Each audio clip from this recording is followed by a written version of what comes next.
नमस्कार। अच्छा, कभी कभी चक्कर आना तो एक आम बात है, पर सोचिए क्या हो अगर इलाज ही आपको चक्कर में डाल दे। तो चलिए आज हम बेढब बनारसी की एक बहुत ही मशहूर और मज़ेदार व्यंग्य कथा को समझते हैं, जिसका नाम है चिकित्सा का चक्कर। ये एक ऐसी कहानी है जो हमें मेडिकल सलाह के उलझाने वाले जंजाल में ले जाती है। कहानी की शुरुआत ही एक बहुत अजीब सी ख्वाहिश से होती है। हमारे हीरो जो पूरी तरह से स्वस्थ हैं, एक दिन बैठे बैठे सोचते हैं, काश मैं भी बीमार पड़ता तो कितना अच्छा होता। और बस उनकी यही छोटी सी इच्छा उन्हें एक बहुत बड़ी मुसीबत में डाल देती है। तो आखिर कौन है ये शख्स जिसे बीमार पड़ने का इतना शौक चढ़ा है? मिलिए हमारे हीरो से, एक 35 साल के एकदम हट्टे कट्टे आदमी जिन्हें आज तक बीमारी ने छुआ तक नहीं है। सेहत ऐसी कि देखकर कोई कह ही नहीं सकता कि इन्हें कभी डॉक्टर की जरूरत भी पड़ सकती है। पर सवाल तो वही है कि कोई भला बीमार क्यों पड़ना चाहेगा? खैर, वजहें बड़ी दिलचस्प हैं। वो चाहते थे कि उन्हें कुछ खास खाना मिले, जैसे कि बिस्किट। लोग फिक्र जताते हुए उनसे मिलने आए, बिस्तर पर आराम करने का मौका मिले और सारा का सारा ध्यान बस उन्हीं पर हो। और फिर एक शाम हॉकी खेलने और उसके बाद एक जबरदस्त दावत उड़ाने के बाद उनकी ये इच्छा पूरी होने ही वाली थी। बस तरीका थोड़ा दर्दनाक था।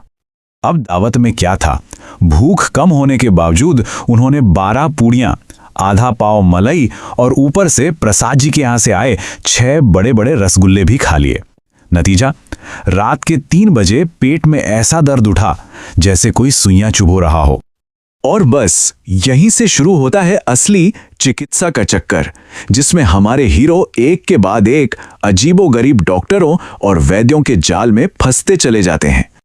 इस कहानी में इलाज की पहली कड़ी है सरकारी अस्पताल के एक डॉक्टर साहब। वो पूरे ठाठ पाठ और आत्मविश्वास के साथ आते हैं, जैसे बीमारी को चुटकियों में सुलझा देंगे। डॉक्टर साहब मुस्कुराकर कहते हैं, घबराने की कोई बात नहीं है, और एक ऐसी दवा देते हैं जिससे दर्द हिंदुस्तान से सोने की तरह गायब हो जाएगा। खैर, दर्द तो गायब नहीं हुआ, पर गर्म पानी की बोतल से पेट पर छाले जरूर पड़ गए। अब मैदान में आते हैं एक विशेषज्ञ, और इनका नाम सुनिए, डॉक्टर चूहानाथ कतर जी। लंदन से पढ़े हुए हैं और फीस भी काफी ज्यादा। वो आते ही एक इंजेक्शन लगाते हैं और फिर एक ऐसी दवा देते हैं जिसका स्वाद इतना भयानक था कि मुर्दा भी तिलमिला उठे। दर्द कुछ देर के लिए तो चला जाता है, लेकिन फिर एक भयानक सिरदर्द के साथ वापस लौट आता है। यहां से कहानी और भी ज्यादा उलझ जाती है। जैसे जैसे नए वैद्य और हकीम आते जाते हैं, वैसे वैसे कंफ्यूजन और भी बढ़ता जाता है।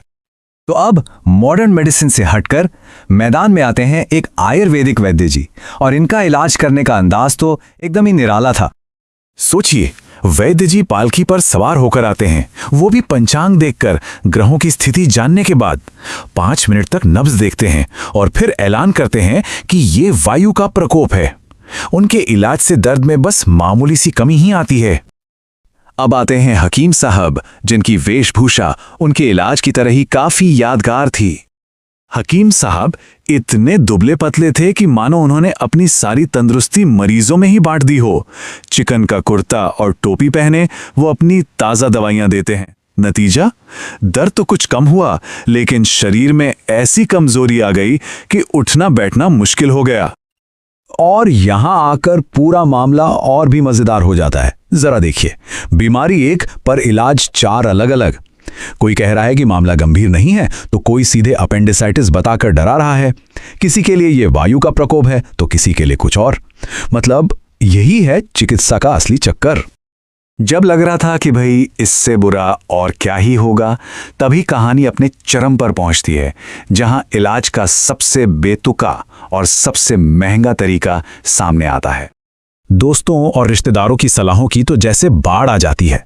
कोई कहता है लखनऊ जाकर एक्सरे कराओ, कोई जल चिकित्सा की सलाह देता है, तो किसी ने पेट पर गीली मिट्टी का लेप लगाने को कह दिया। हद तो तब हो गई जब नानी की मौसी ने इसे किसी चुड़ैल का साया ही बता दिया। और अब आता है कहानी का सबसे बड़ा मोड़। असली निदान किसी पेट के डॉक्टर से नहीं, बल्कि एक डेंटिस्ट से मिलता है। जी हां, एक डेंटिस्ट। उनके मुताबिक सारी समस्या की जड़ पेट में नहीं, बल्कि दांतों में है। बीमारी का नाम है पायरिया, और इसी का जहर पेट में जाकर सारा फसाद कर रहा है। तो इस पायरिया का इलाज क्या था? बेहद सीधा साधा, सारे दांत निकलवा दो और नकली बत्तीसी लगवा लो। पेट दर्द का ऐसा अनोखा इलाज शायद ही किसी ने सुना होगा। और इस अनोखे इलाज का खर्च पूरे 240 रुपये। ये रकम सुनकर हमारे नायक के सिर में दर्द से भी ज्यादा तेज चक्कर आने लगा। तो इतने सारे विशेषज्ञों के चक्कर काटने के बाद कहानी का असली समाधान उस इंसान से मिलता है जिससे किसी ने उम्मीद भी नहीं की थी। जब नायक ने अपनी पत्नी से दांत निकलवाने के लिए पैसे मांगे तो उन्होंने सारी मेडिकल सलाह को एक तरफ रखकर बस इतना कहा, तुम्हारी अकल क्या घास चरने गई है? चुपचाप 15 दिन ढंग से खाना खाओ, सब ठीक हो जाएगा। और बस यही ये कहानी हमें एक बहुत ही अहम सवाल के साथ छोड़ जाती है। विशेषज्ञों से भरी इस दुनिया में हमारे सामान्य ज्ञान या कॉमन सेंस की जगह आखिर कहाँ है? सोचने वाली बात है ना।